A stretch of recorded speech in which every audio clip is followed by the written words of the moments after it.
Hello and welcome to a new video. Today we're going to take a look at 10 legend teams for the Open Great League from this season from the community. Hopefully you enjoy the videos. Of course the videos are a bit more rare on this channel nowadays, but it's going to change eventually again as well a little bit. But yeah, today we're going to take a look at top 10 teams for the Open Great League for season 26, as the Great League is going to be back again, I think for even 2 weeks. And so yeah, hopefully you're going to enjoy this video, and if you enjoy this video, feel free to leave a like and subscribe to this channel. Again, eventually we want to be more active here as well. But, of course, before we start, let's take a look at the sponsor of this video, Eldorado.gg, the safe and easy marketplace for in-game trading. Whether you're looking for game accounts, items, or gold, Eldorado makes it simple. Just choose what you need to pay and get your order delivered instantly. No hassle, no stress, and every transaction is protected by a trade shield. All sellers are verified, and if something goes wrong, you are covered by their money-back guarantee. Plus they offer a 24/7 live support, so there's always someone ready to help.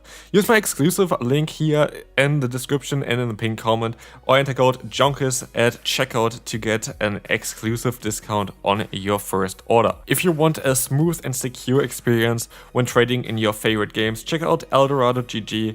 You'll be glad you did. You'll find top titles on this website like League of Legends, Fortnite, FIFA, or GTA 5, and many more. All of them with instant delivery options. So, one more shout out to Eldorado.gg. Don't forget to use the link and code below for your exclusive discount, and we can go right back into the video. Alright, let's move on here. Let's take a look at team number 1. I don't think they actually hit Legend directly with this team, they were just using this one to climb and then hit Legend in the cup that was coming afterwards, which I think was the Fantasy Cup. Very certain, but I want to have a team here with the Shadow Mightyena, because this Pokemon is absolutely interesting. It's quite unique in what it can do. It's quite annoying to play against, and honestly it's one of the Pokemon that I fear a lot when I see it, which is kind of funny because Mightyena is a Pokemon that kind of slowly went up there and started to destroy basically everything. Mightyena has access to Sucker Punch, which especially with the Shadow bonus and the high attack of this Pokemon itself can be quite devastating in the two-shield scenario, especially with the access to Poison Fang, which drops the opponent's defense guaranteed. Say Swap's team would be Fortress, but just generally speaking, this team would like to not use a Say Swap. What I mean with this is, if you can, try to play out the lead matchup, unless it's of course the worst matchup ever, then you would most likely don't want to do that. But yeah, this is going to be a very interesting team, just if you can try to align your lead matchup. What I have to say though, these teams here today are going to be teams that were before Tinkaton. Tinkaton recently got changed, and Tinkaton would be maybe a bit of an awkward Pokemon here for this team to deal with, especially with the moveset they have on the Azumarill. You could like maybe go for the Hydro Pump or the Ice Beam on the Azumarill. I think it would actually work out quite well for this team, but generally speaking, there's something that we have to keep in mind. Fortress, on the other hand, though, is actually a very solid answer to the Tinkaton right now, so like this team wouldn't be completely useless against this Pokemon. But we have to keep this in mind here with today's video, because it's going to be, of course, teams that hit a Legend already, but there's also one Pokemon that got added to the meta that is quite devastating, quite important to take a look at, and Tinkaton is just its own kind of Pokemon. So yeah, this is just to keep in mind, and we're gonna take a look at this as well for the upcoming teams. We'll face off against Petalman's team. Petalman's team is going to be interesting. I tried to play this team. I did not have the greatest success with it directly, not saying that this team was bad though either. I actually was quite neutral for this team. I actually really enjoyed Golbat. Golbat was actually kind of fun. People just didn't know how to use this Pokemon, and how to play against this Pokemon. But we have to say here that Tinkaton can be quite difficult for this team to deal with. Like, that's something that we have to kind of keep in mind. I still kind of want to showcase this team here just in case you don't face Tinkaton. I do feel like a lot of people are going to over-prepare against Tinkaton, so it might not even be that common. Have to see. But Golbat itself is an interesting Pokemon. This season, of course, got buffed with the Wing Attack. Actually, they're running a different moveset. I have to kind of say that here as well. They are not running Poison Fang, they were running Air Cutter, which I tried out as well. Air Cutter was actually quite nice on it. So I would mostly recommend you to go for Air Cutter over the Poison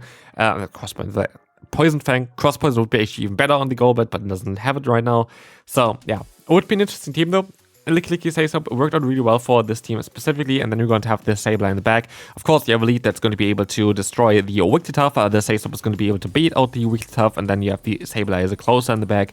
This team is very interesting, but again, I feel like Tinkaton can be a bit problematic depending on where you're going to encounter as well. But let's move on to team number 3,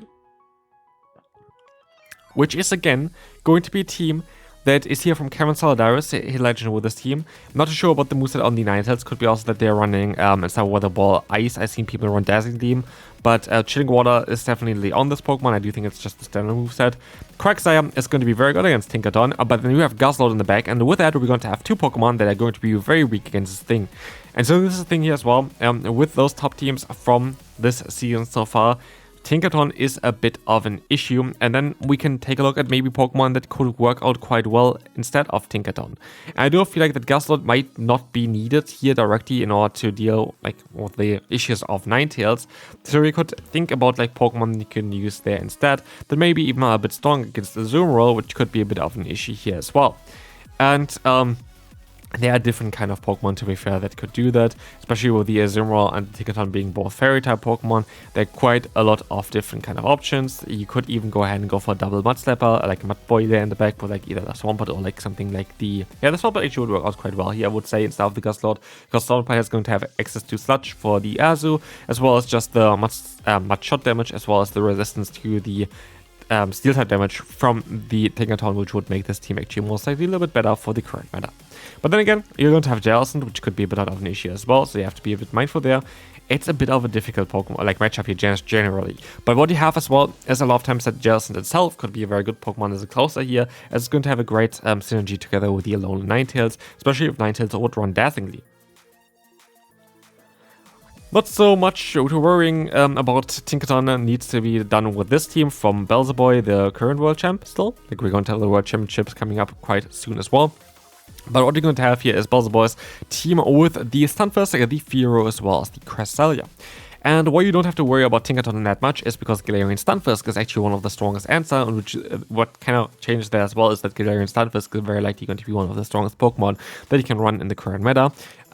And then we're going to have Fearow, which have access to Drill Run, which is going to be able to maybe bait out the Tinkaton. But also I think in the 2-shield scenario, you might be able to win against Tinkaton. And then you have Cresselia in the back, which really doesn't want to face Tinkaton, but still is going to be quite alright there. Next team, we're going to have here Tauntaun team, which is going to be the Altaria, the Feraligatr, and the Aegislash. And also this team is going to be quite strong against the Tinkaton, because actually all Pokemon within Altaria, but Altaria is still Flamethrower at least, is going to be good against the Pokemon, as we're going to have 2 resistances to Steel, and that kind of changes everything for Tinkaton. And that's something that we have to kind of keep in mind as well. Aegislash is going to be even more broken now thanks to Tinkaton's move update release there basically with the Community Day. Because yeah, Aegislash is going to be one of the strongest answers towards Tinkaton, and yeah, guess what? This Pokemon is already broken prior, so like this is going to be a team that you kind of definitely want to run. I've seen this team been run as well with Empoleon and Saisop if you want to try this out, but this team is going to be very strong. Like this is going to be super meta in the current meta. Here, a team that also doesn't really have to worry too much about Tinkaton. We're going to have 2 ground-type Pokemon, like two ground-type Pokemon, 1 ground-type Pokemon, and 1 Empoleon. Empoleon is going to be double resisting that Steel-type damage, which is huge. And then, of course, the ground-type is going to be fine there as well. We have the Melma in the lead, which is absolutely fantastic in the current meta. And yeah, the DSP says up, Empoleon in the back. Empoleon Melma core is quite solid because you're going to have the weakness of Fairy types in the lead and a very good answer in the back. It just makes a lot of sense here. This team is very, very solid. The weakness here is kind of more the Galarian Moltres, which I doubt is going to be that common anymore because of Tinkaton. Like Tinkaton is going to change the meta quite significantly. That Moltres most likely is going to disappear a little bit more. So it's kind of interesting to see what kind of change is going to be happening in the Open Great League now. Alright, we're going to have here now Florges, the Diggersby, and Primeape. I seen 2 different players hit a legend with the exact same team. I could see that Disarming Voice might not be the correct moveset though on the Florges. I could see that Trailblaze is more recommended because it's going to allow you to deal with a Jellicent quite a bit better, and that's why I definitely think it's going to be the case here. Primeape in the back as a closer could be very cool in the current meta though, and here again for this team, you're going to be very likely fighting against Tinkaton. You're going to have Close Combat on your Primeape, you're going to have the Diggersby, which is going to be a very good answer, so it should be kind of alright here. But interesting team, because 2 players hit Legend with this, like in very short time as well in between. So interesting team here for sure. I do think that Florges is better off at running the move Trailblaze here. My brother actually had Legendary with this team. I tried this team out for a little bit and it actually was a lot of fun to run. I would again here go for the grass type coverage on the Florges though. I just don't really like the Summon Voice on it. I think the Trailblaze is just a bit better in the current meta. That being said though, Florges is going to disappear a little bit more as well because of Tinkaton. This team itself doesn't have great answers against Tinkaton at all. What you would need to do in order to change it is to go or get rid of the Trailblaze on the Ampharos and go for the Thunder Punch. I do think this would kind of fix the issue, and I do think that would make this team still very, very solid, because Trailblaze is actually not needed on the Ampharos with the coverage that we have on the backline. So I do think that Thunder Punch Ampharos would make more sense in this current meta, as Tinkaton is too much of a threat to not have an answer for. But this is a very interesting team that I played before as well. Then again, we don't know on how common Tinkaton is going to be. If the players are mainly running anti-Tinkaton teams, they would mainly try to run some ground type Pokemon, which this team here, funnily enough, even though we have an electric type Pokemon and no resistance to ground types, we're actually very good against, because we have good coverage with all 3 of our Pokemon against the ground typing. Second to last team here, we're going to have, for Magic Mason, a very interesting team with Typhlosion, Jellicent, Typhlosion, and the Clodsire. This team absolutely is prepared for the Tinkaton. Tinkaton doesn't have really play against this team at all, and so like this is a team that you can definitely run in the current meta and still going to be very strong. Typhlosion itself is, I think, a very underrated Pokemon. It is going to struggle quite a bit against Quagsire, but at the end of the day, you're going to be able to bait this Pokemon out, so you don't have to face it as well with your Clodsire in the back, and so it's going to be a very interesting team here. Generally, I think it's a cool team to run. Hopefully, this is going to be a team that can help you climb a little bit as well. And let's move on to the final team of today's video, which is a fun one, and that's why I kind of want to try to take a look at here as well. We're going to have Primarina, we have the Wormadam Trash, and we're going to have the Aegislash here.